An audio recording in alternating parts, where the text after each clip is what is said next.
ఇక్కడ జూబ్లీహిల్స్లో ఉప ఎన్నిక నడుస్తుంది. ఈ ఉప ఎన్నికల్లో ఏ పార్టీ గెలవబోతుంది అని అంటే మీరేమంటారు? ఇక్కడ టీఆర్ఎస్కును కాంగ్రెస్కే నడుస్తుంది. బాగా టీఆర్ఎస్కును కాంగ్రెస్కే నడుస్తుంది. గోపన్న సుద్ధా ఇంతో కొంత అభివృద్ధి చేసిండు. ఆయన అకాల మరణం చెందిండు కాబట్టి సానుభూతిగా వాళ్ళ భార్య గిట్లా ఇవ్వమని చెప్తున్నాం అంతే. అభివృద్ధి చేసిండు, చేయలేను. సానుభూతిగా వాళ్ళ భార్య నిలబడ్డది కాబట్టి ఆయనకి వేస్తే టీఆర్ఎస్ రేపు పొద్దుగాల కేసీఆర్ని గెలిపించినట్టు రాష్ట్రం మొత్తం రేపు పొద్దుగాల మన సాధారణ ఎన్నిక ఊపొస్తుంది ఈ ఎన్నికతో. అంటే గతంలో కేసీఆర్ పాలన కూడా 10 సంవత్సరాలు చేసిండు.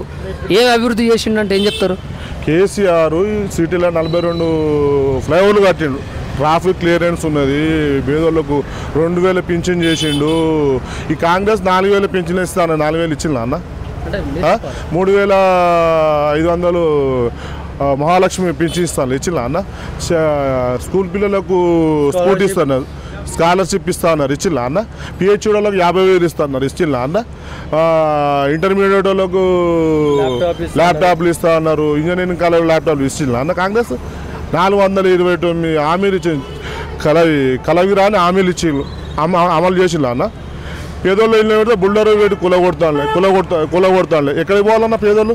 మనకు రాజ్యాంగం కల్పించిన, అంబేద్కర్ రాజ్యాంగం కల్పించిన హక్కులు ఏంటంటే జీవించిన వాళ్ళకు ప్రభుత్వాలకు నయానో భయానో ఇల్లు కట్టియాలని మనం అంబేద్కర్ 1947లో ఎవరు బాబు రాజేంద్రపతి అధ్యక్షున రాజ్యాంగం ఏర్పడింది. ఏం చేసిందన్న?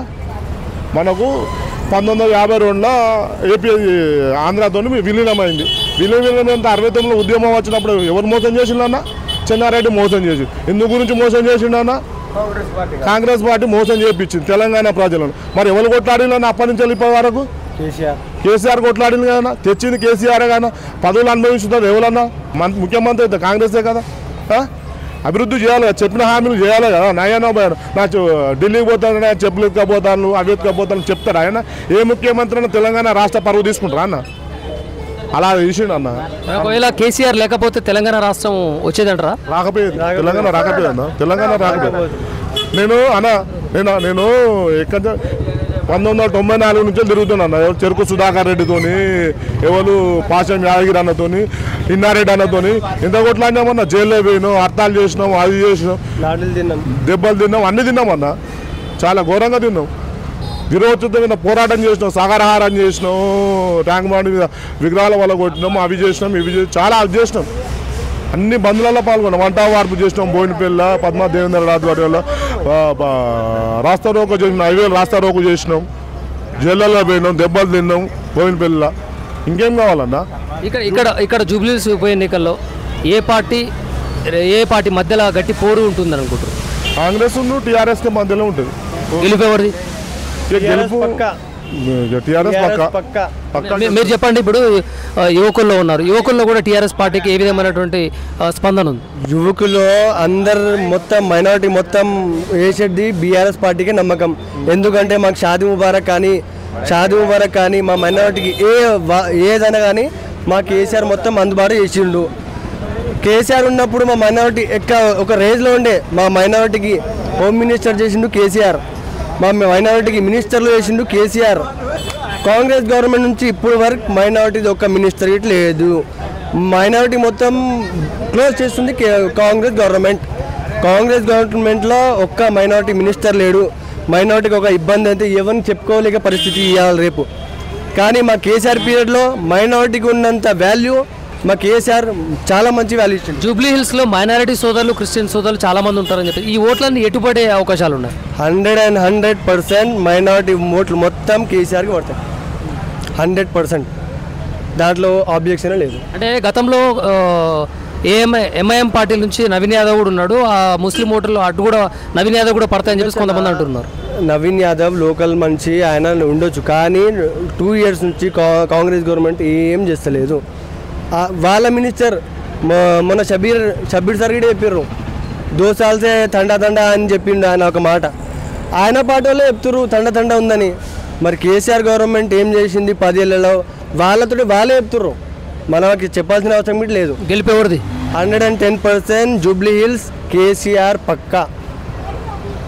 మాగంటి గోపీనాథ్ గారి భార్య 100% గెలుస్తారు. 6 గ్యారెంటీలు అమలు చేసినాము, అందరూ ప్రజలంతా సంక్షేమంగా ఉన్నారు, సురక్షితంగా ఉన్నారు. కాంగ్రెస్ ఉన్నాం అందరికి లీడర్నే రమ్మని ఎమ్మెల్యేను నేను మాట్లాడతా. ఏం చేసిండు ఇంతకు కాంగ్రెస్ వాడు? ఉన్న పెళ్ళాలను రోడ్డు మీదకి తెచ్చిండు. అది సరిపోదా మాకు? ఇంతకుముందు మా పెళ్ళాలు మాకు మాట వింటుండే. ఇప్పుడు ఏం లేదు, ఆధార్ కార్డు తీసుకుంటే దెంగేస్తాయి. మేము ఏమైనా గట్టిగా దెంగినామనుకో అవి మేము డ్యూటీలోకి పోతాము, అవి వాళ్ళ అమ్మోళ్ళ ఇంటికో ఎక్కడికో పోతాయి. అప్పుడు మేము మళ్ళీ పెళ్ళాలు లేకుంటే మేము పోవాలి. ఇదే కదా పరిస్థితి. మరి ఎప్పుడన్నా చూసినావా నా లైఫ్లో? 50 ఏళ్ళ సర్వీస్ నాది, పెళ్ళి 30 సంవత్సరాలు, అంతవరకు ఏది లేదు మాకు.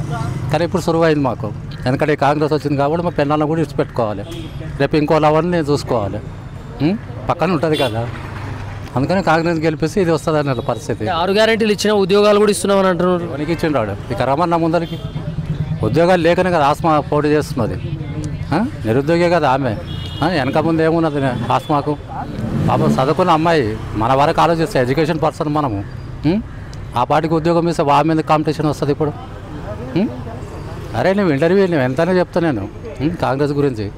ఎవరికి ఇచ్చిండు 2500 అని ఆడపిల్లకన్నా అప్పుడు ఆశ పెట్టిండు. సరే మా పెళ్ళాలు ఏం చేశారు, దానికి నాకు 2500 వస్తాయి, ఇంట్లో రాసిన వస్తాను, నా పెళ్ళం ఓటేపించింది. రావట్లేవా మీకు? ఎవరికి వచ్చింది? ఎవరికి ఇచ్చిండు 2500 ఆడపిల్లకు? అంటే 500 సబ్సిడీ గ్యాస్ మీద ఇస్తున్నాము, తర్వాత 200 యూనిట్లకి ఉచిత కరెంట్ ఇస్తున్నామని చెప్తాను. ఉచిత కరెంట్ అది ఎవరికో వస్తున్నది, మేము కిరాయిలో మాకెందుకు వస్తుంది? ఓనర్కి వస్తుంది, మాకేడు వస్తుంది? చెప్పమన్నా గ్యాస్ ఏడున్నది? ఇప్పుడు 950 కడుతున్నాము. మరి అదే టీఆర్ఎస్ ఉన్నప్పుడు 850కి వచ్చింది.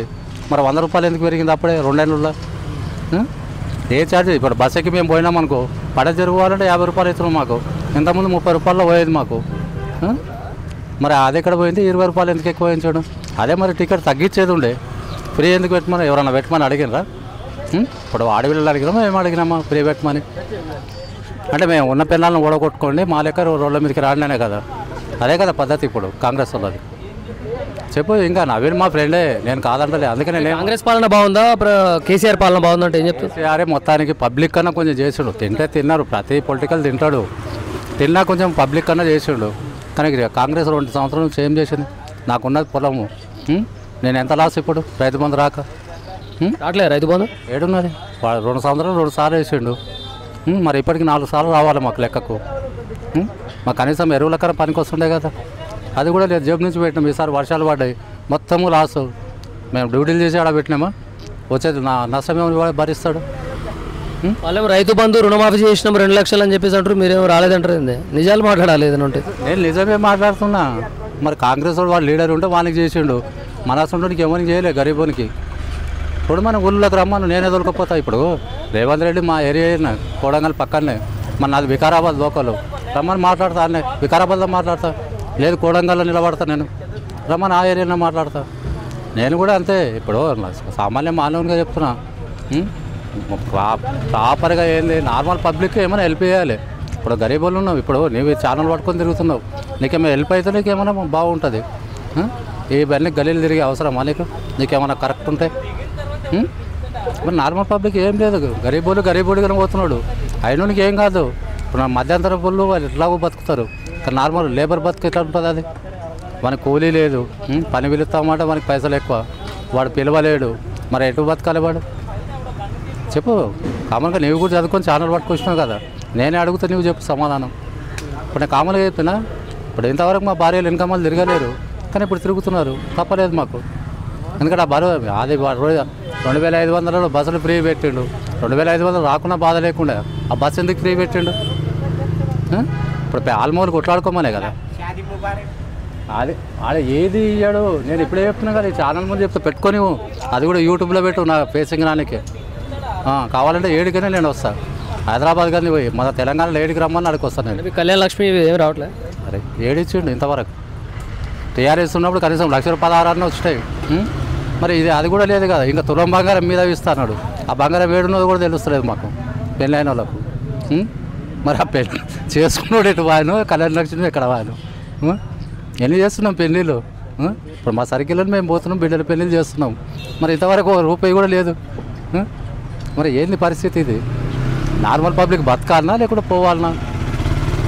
మన చూసి రైతులు కనీసం యూరియా బస్తా దొరకక లైన్లు కట్టుకుని కూర్చున్నాం.